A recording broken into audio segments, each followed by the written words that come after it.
Good evening and thank you for watching Times News. You're with me, Edita Soko. First, the headlines. 88 billion kwacha needed to vaccinate the remaining 60% of the population for COVID-19. Government nullifies loan repayment agreement with Muli Brothers that it obtained from the Malawi Savings Bank. And in other news, in our special report, Thomas Kajere brings to light water challenges faced by some residents in Chakwera district. We have these and other stories. Do stay with us.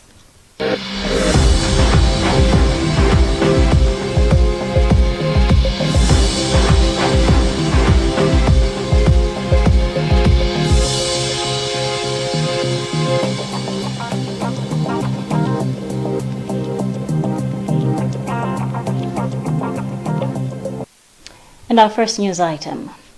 Malawi will require about 88 billion kwacha to finance COVID-19 vaccines rollout to the remaining 60% of the population that will not be included in the first phase of the vaccination exercise. This was disclosed during the country's COVID-19 Pandemic Commemoration Day, which falls on March 11th in Lilongwe, sanctioned by the World Health Organization (WHO). Weze Gaosi reports. Health and Rights Education Program Executive Director Maziko Matemba says the current figures of the pandemic in the country shows that Malawi is one of the top 10 African countries with a high fertility rate of 3.3%. He has asked government to bring in more vaccines as that would save a lot of lives. We have no choice for the country to prioritize funding for COVID-19 vaccine. And the Minister of Health and Finance presented a midterm review of the budget, and the Minister reflected that we need at most 88 billion to vaccinate the remaining 80% of the population. Let me thank COVAX for providing the 20%, which will take it about 3.8 million, but we have the other percentage which has to be filled. You know, we need to vaccinate almost 11 million Malawians. AMREF Health Africa Head of Programs Planning, Madali Sotolani, says the government should fasten processes of public and private partnership in fighting COVID-19 at all levels. Tolani said as CSOs, they have a great part to play in the fight against the pandemic. As a country, we have to make sure, and as CSOs, we have to support and even keep government in check that what was promised is being delivered. This year, COVID-19 commemorations was celebrated under the theme, Let's Play Our Part in Saving Lives. As of March 9, 2021, Malawi had registered 1,070 deaths, 32,469 confirmed cases, with 8,160 active cases. Government says it is initiating new negotiation processes with the main defaulter in a 6 billion kwacha loan obtained by Muli Brothers Company from the Malawi Savings Bank. Minister of Finance Felix Mlusu has told Parliament that government has also revived the operations of the debt collection company that was instituted to help the government recover 11 billion kwacha that companies and individuals from Malawians deal with. Audrey Gabalamula reports. Among others, he indicated that Muli Brothers Company owes the government 10 billion kwacha, while the rest have accumulated debt of 1 billion kwacha.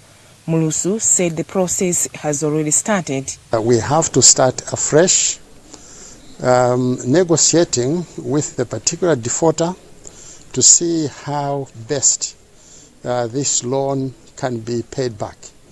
So that is the next process that we will be embarking upon in an effort to recover these monies that are owed to Malawians. This came to light when the Member of Parliament for Lilongwe South, Peter Dimba, sought an update on the progress made to recover the money from defaulters.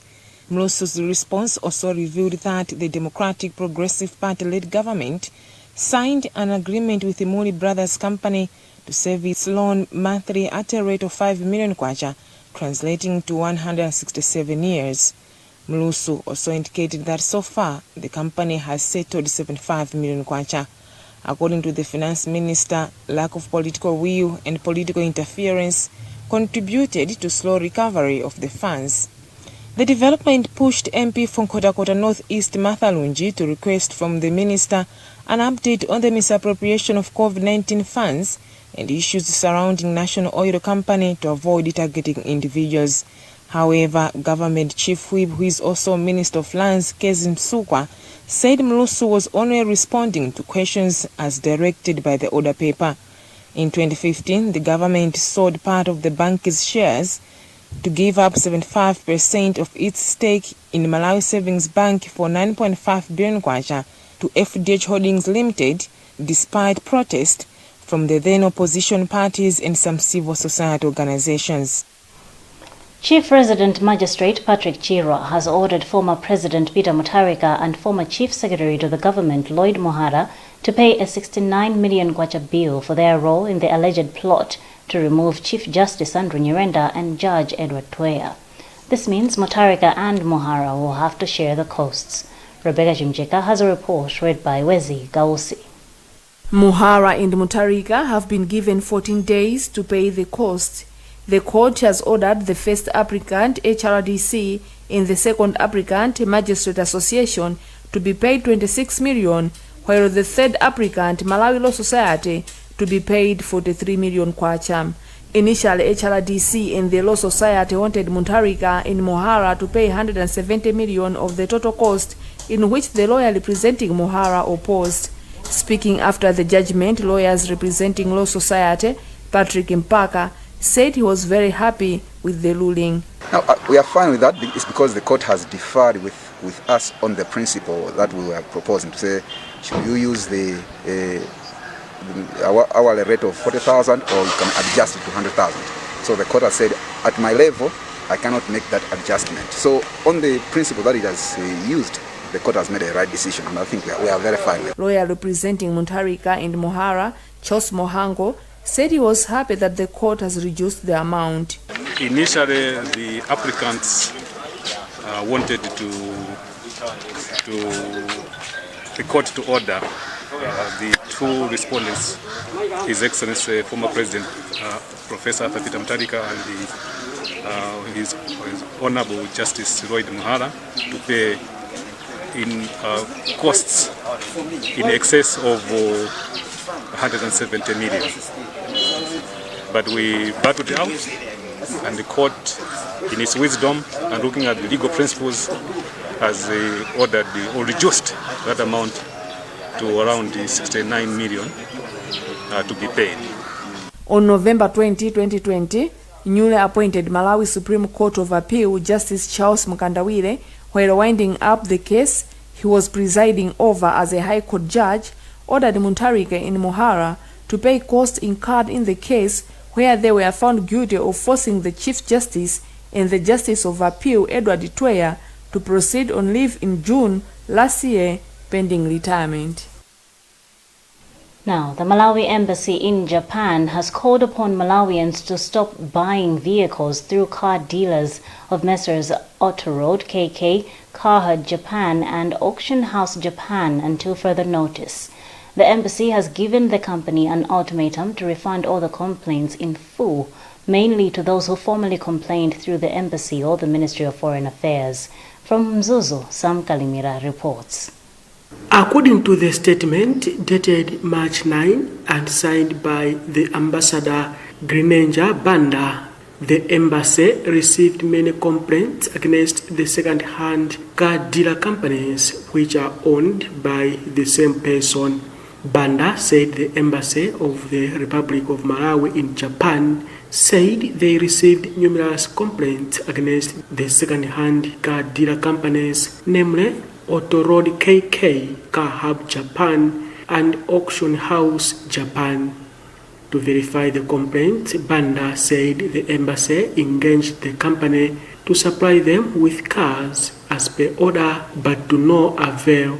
The embassy has since given the company an ultimatum to refund all the complaints in full, mainly to those who formally complained through the embassy or the Ministry of Foreign Affairs. The majority of Malawians buy second-hand vehicles from Japan. The United Nations Population Fund, UNFPA, say it is committed to helping government in improving health service delivery. UNFPA made the remarks on Friday when the organization handed over personal protective equipment to the Obstetrics and Gynecology Department at Queen Elizabeth Central Hospital in Blantyre. Thomas Kajere has more in this report.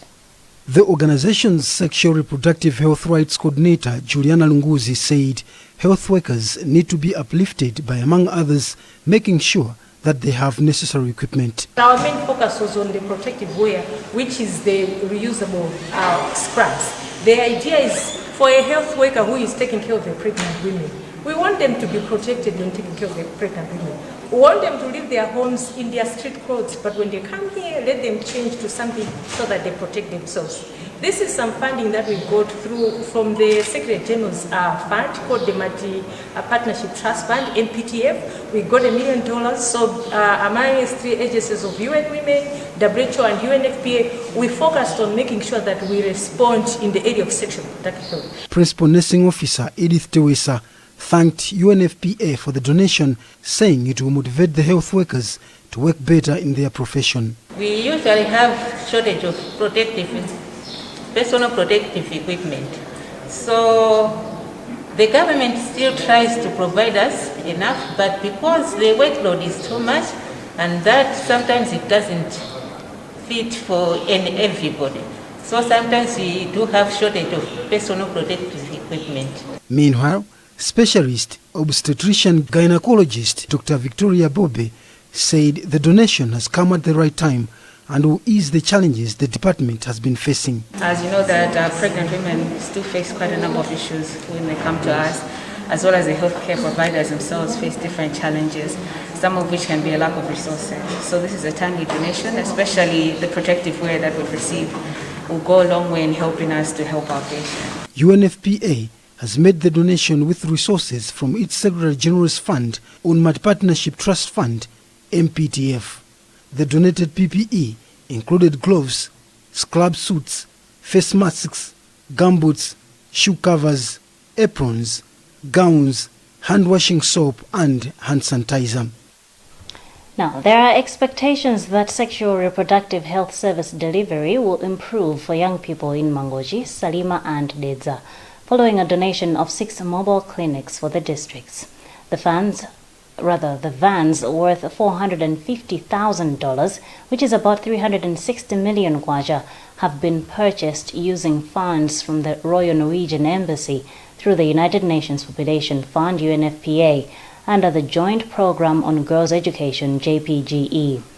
UNFPA Country Representative Won Young-hung explains to McDonald Tom.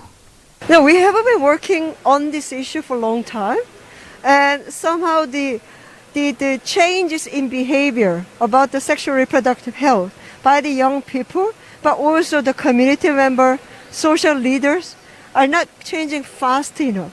And also one of the main challenges they have is the service delivery at their doorstep, because not everybody can travel so far away to get to the health facility, especially during the pandemic social restriction area.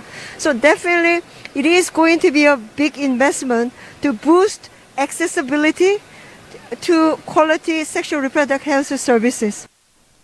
McDonald Tom also spoke to Olaf Strom, who is the deputy head of mission for the Royal Norwegian Embassy. We have a combined program called Joint Program for Girls' Education, which is supporting education also for boys, to be honest, but it focuses on the whole chain of education, from education through nutritious school meals, through this component which has to do with sexual and reproductive health.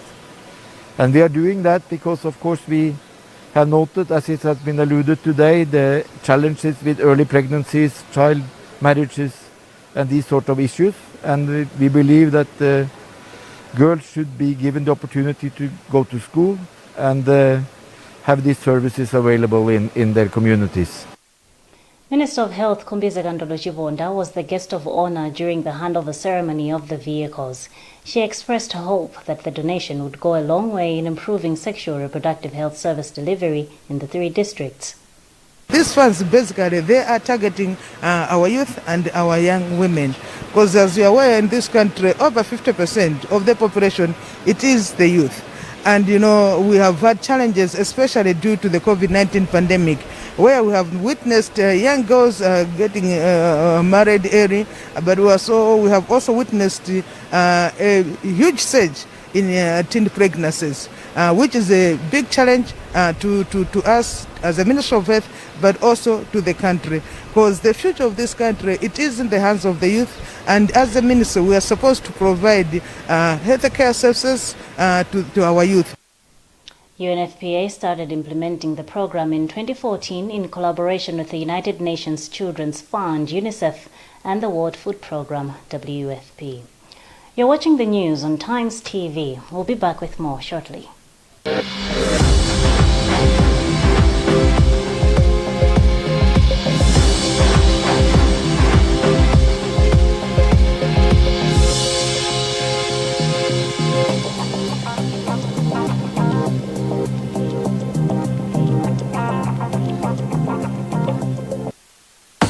To achieve great things in life, you must do little things every day, like the 1, 2, 3 with Colgate. 1, wake up, 2, brush up, 3, smile through your day with a fresh breath and strong tea. Smile through your day with a fresh breath and strong tea. Do the 1, 2, 3 with Colgate and give yourself a future to smile about. If there's one thing that all soaps do, it's wash. From buckets to basins, bathrooms to streams, and everything in between. All soaps wash. Yes, but Protex is different. Its reinvented formula with flaxseed oil boosts your skin's natural anti-germ defenses by 10 times more, protecting you against 99.9% of germs. So what keeps us healthy? Protex! Good health starts here.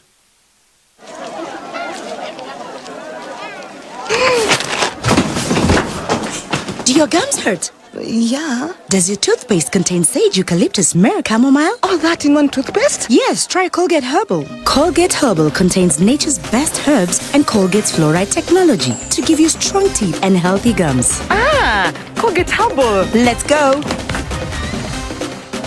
Colgate Herbal for strong teeth and healthy gums naturally.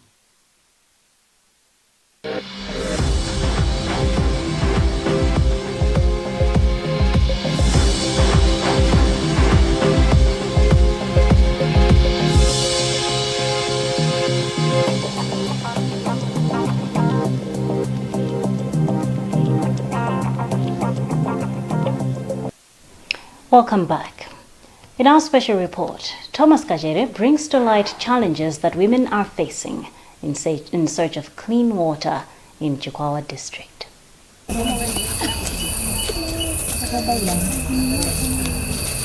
Instead of resting in their houses, women in some villages of Chikwawa North constituency sleep over at a borehole in search for water. A visit in the area shows the women spend more hours at the water source.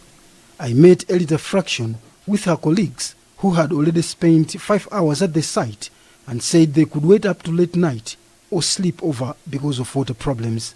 Nkhani ya madzi ndiyo kuti tikafuna kujiga madzi ndiye kuti mabwera usiku mapasti 12. We struggle to have water. One comes here and spend more hours and return with an empty bucket. We then just opt for water from the river.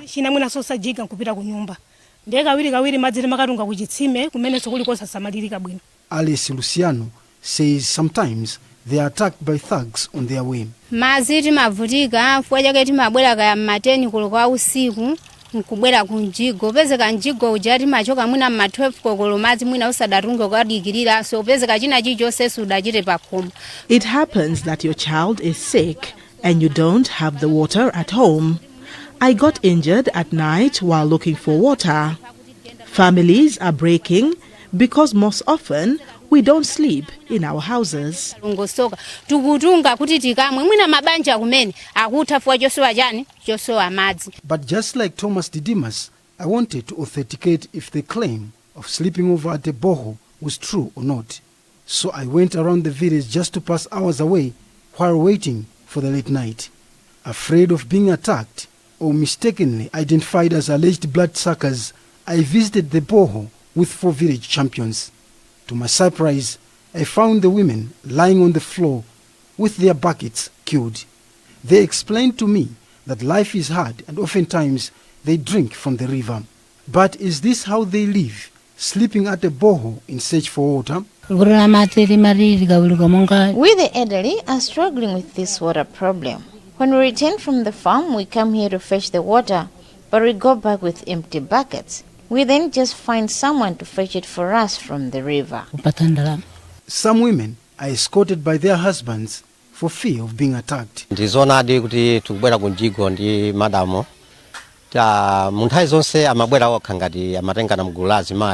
I am escorting my wife to the borehole because she told me that the way is too dangerous, so she asked me to escort her. I had to take a panga knife and a torch for safety.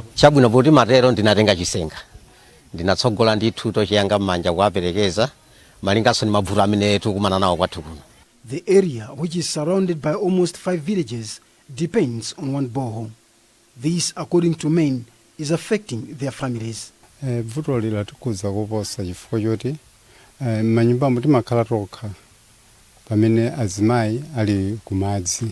This problem is affecting us a lot because as men, we ended up sleeping alone in houses or our women are fetching water. If they go around 11 or 12 p.m., they return in the morning, and this is a big village. As a result, many drink from the river. Our duty bearers know about the problem, but they do nothing.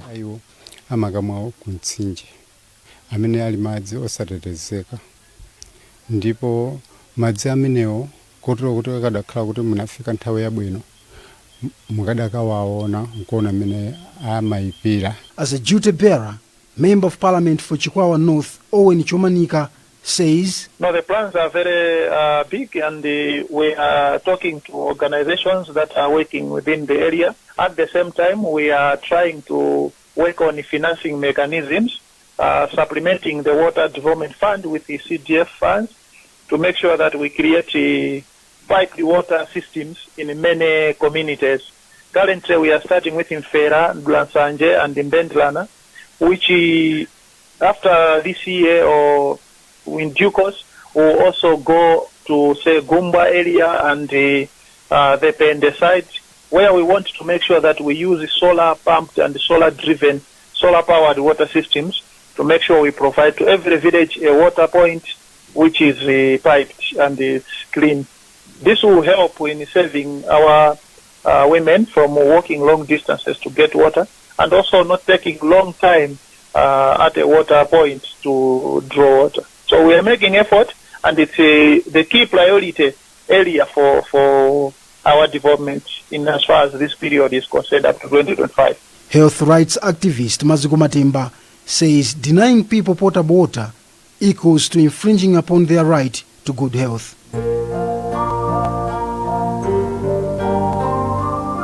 Sustainable Development Goal number 6 of the United Nations asks countries to ensure availability and sustainable management of water and sanitation for all. These people do vote, pay taxes, and expect a share of development, yet they are too far away from preventing waterborne diseases. Don't they say water is life? That is Thomas Kajeri with that special report. The Livingstonia Synod of the Church of Central African Presbyterian, CCAP, has said continued destruction of the environment is the main causative agent of most natural disasters in the country.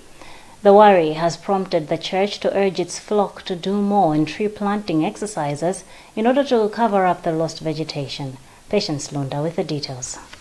General Secretary for the Synod, Reverend William Tembo, said afforestation programs are not enough, but there is need for institutions that command large groupings of people to inherit the tree planting initiative so that the country stops losing life and property to disasters.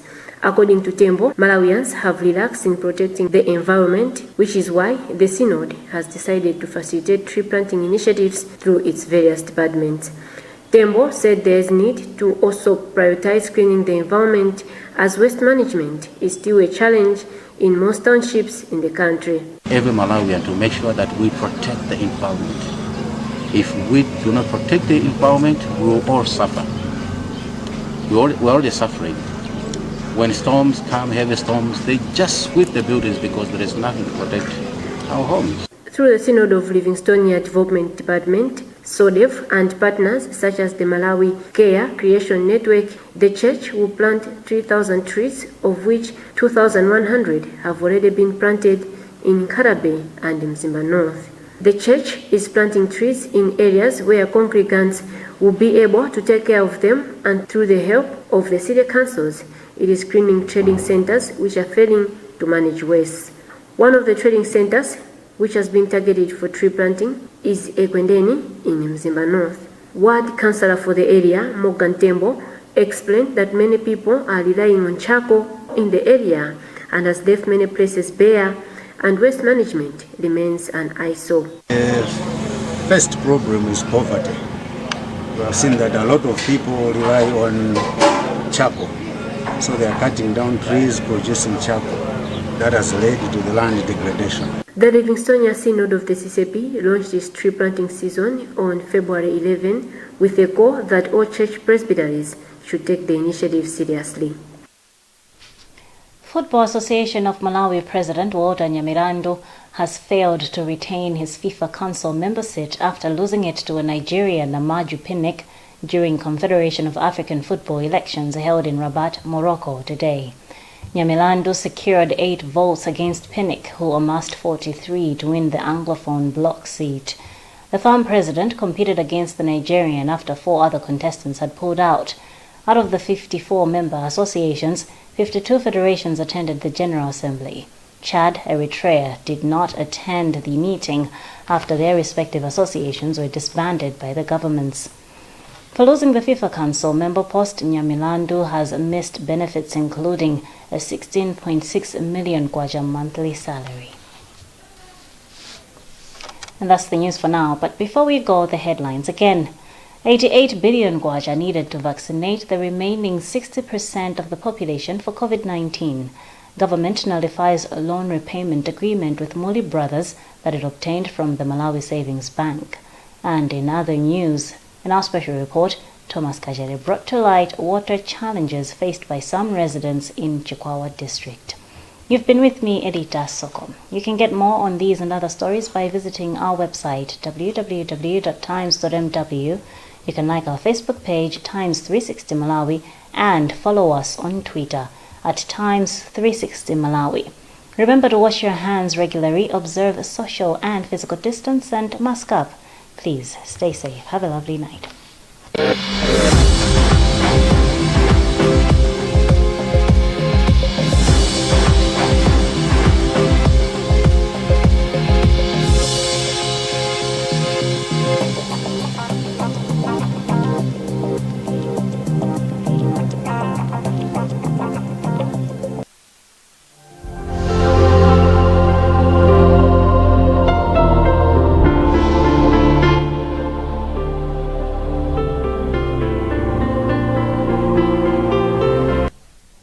Good evening, I'm Edita Soko with the weather forecast for tonight and tomorrow, the 13th of March 2021.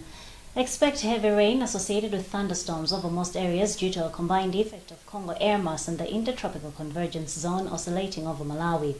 Advisory, threat of flash floods is high, therefore avoid crossing flooded water or fast-flowing waters. In the Shire Valley, locally heavy rain with thundery activities tonight and during morning, and partly cloudy with locally heavy thunderstorms and rain later in the day. Southern Highlands, heavy rain with thunderstorms tonight and during morning. Expect heavy rain associated with thunderstorms to continue over more areas in the afternoon.